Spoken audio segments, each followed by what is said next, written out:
बात करते हैं।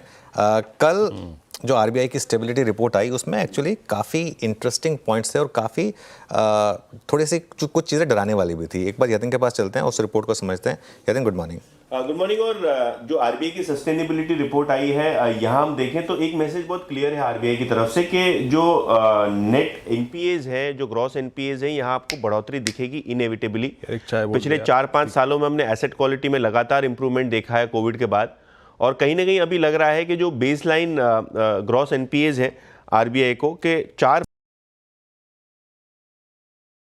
ज़्यादातर स्ट्रेस जो है वो माइक्रो फाइनेंस और पर्सनल अनसिक्योर्ड लोन से आते हुए नज़र पड़ सकते हैं।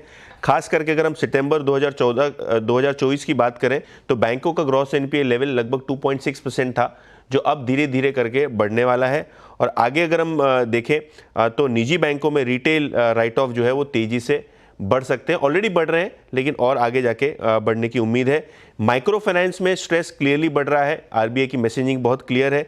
सितंबर 2024 में लगभग ये ग्रॉस एनपीए लेवल 4.3% था स्टैंडर्ड एसेट्स का, और वो मार्च में लगभग 2.15% था। तो डबलिंग ऑफ एसेट क्वालिटी जो आपको दिखाई पड़ी है, जिससे क्लियर प्रेशर बनता हुआ नज़र पड़ रहा है। अगर हम एनबीएफसीज की बात करें तो सितंबर 2024 में ग्रॉस एनपीए के लेवल लगभग 3% के आसपास था।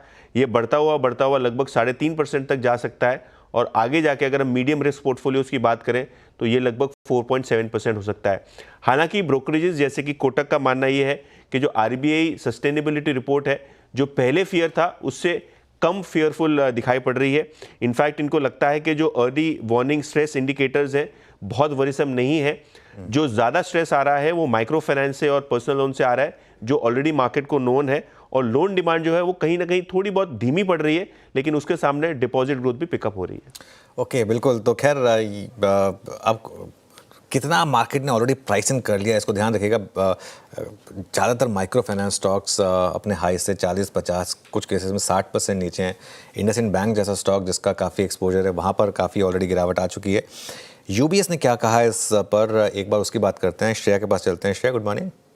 Good morning sir. देखिए, यूबीएस ने ना मिक्स्ड रिव्यू निकाला है। कुछ ऐसे पिक्स उन्होंने सुझाए हैं जिसमें बाई की रेटिंग है, साथ ही कुछ ऐसे स्टॉक्स है जिसमें सेल का टारगेट दिया गया है, और कुछ न्यूट्रल भी रखा है। पहले बात करते हैं कि यूबीएस ने आखिर माइक्रो फाइनेंस पे कहा क्या है।